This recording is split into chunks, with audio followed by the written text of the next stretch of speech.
La réglisse est surtout connue comme un bonbon aux différentes formes, couleurs et saveurs. Mais cette friandise de notre enfance est en fait, à l'origine, une plante médicinale.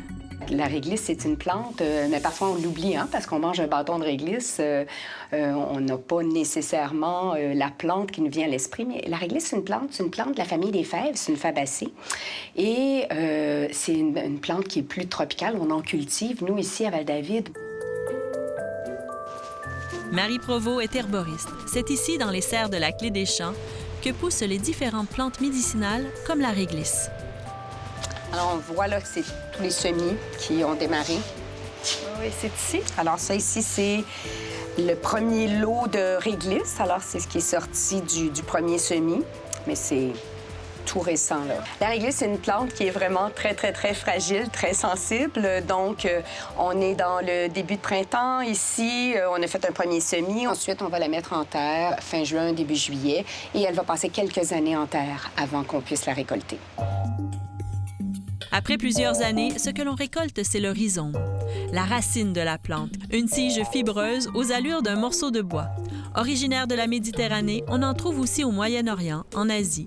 François Dufour est acheteur à la Clé des Champs. Il ouvre les sacs de réglisse en provenance d'Égypte. Donc, les bâtons de réglisse nous arrivent dans ce format-là. Là, on va regarder de quoi ils ont l'air, est-ce qu'ils ont l'air endommagés. On va y aller aussi à l'odeur, puis dépendant des produits. Et parfois aussi, on va se mettre à y goûter. Donc, on peut... Et dans le cas de la réglisse, il faut la mâcher. La réglisse en bâton, comme ça, il faut la mâcher un peu pour avoir son goût qui ressort. En bâton, en copeaux ou réduite en poudre, la réglisse est transformée pour faire différentes préparations médicinales, comme des extraits liquides. Mais Philippe Devienne, lui, l'utilise comme épice. C'est un peu comme une feuille de laurier. On va la mettre dans un plat de longue cuisson pour infuser lentement, mais on peut aussi la réduire en poudre avec un petit moulin à café électrique parce que sinon, c'est assez dur, c'est du bois. Et cette poudre-là, on peut la saupoudrer au dernier moment. Ça va donner un arôme merveilleux et ça va sucrer le plat de manière qui est très différente du sucre blanc. La réglisse était une plante médicinale avant de devenir un bonbon. Et c'est à une époque où les pharmaciens, qu'on appelait des apothicaires, fabriquaient des pastilles avec la réglisse. Au départ, ce bonbon était destiné à soigner. Et les gens l'ont tellement aimé c'est devenu un bonbon et il n'y a plus... Très souvent, il n'y a plus de vraie réglisse dans la réglisse. On n'a que le goût, mais on n'a pas vraiment les principes actifs. L'ingrédient actif de la réglisse a des bienfaits reconnus pour les infections des voies respiratoires ainsi que pour la digestion. Mais qu'en est-il des bonbons? On a apporté différents produits au pharmacologue Pierre Haddad. La majorité des produits de confiserie de nos jours utilisent plutôt l'huile d'anis que les extraits de réglisse pour donner cette saveur anisée, justement, associée à la réglisse noire. Et donc, les bienfaits de la réglisse, de la plante elle-même, ne sont pas présents, effectivement. Alors, les gens qui me disent souvent « j'aime pas la réglisse », ce qu'ils n'aiment probablement pas, c'est l'anis étoilé qui est très puissant.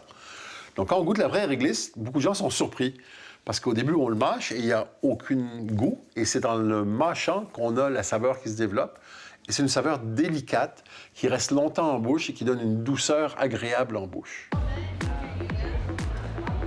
Aujourd'hui encore, certains bonbons contiennent des extraits de réglisse. C'est fait avec la vraie réglisse à l'intérieur. Veux pas, ça reste un bonbon, donc on a ajouté quelques sucres à l'intérieur pour le rendre délicieux au goût. Nous, en Occident, on voit plutôt la réglisse comme étant quelque chose qu'on associe avec les choses sucrées, les bonbons, les gâteaux, les crèmes glacées, etc. En Asie, on le voit plus, surtout les Chinois, on le voit plus en combinaison avec des viandes fortes et d'autres épices pour faire des sauces, des aigres doux, des braisés, ainsi de suite. J'ai déglacé mon petit jus, là. Dans sa cuisine, Philippe Devienne utilise des copeaux de réglisse. C'est même l'un de ses ingrédients secrets. J'admets, ça fait 30 ans que dans mes sauces au vin, je mets de la réglisse. Surtout quand le vin est trop corsé ou trop acide.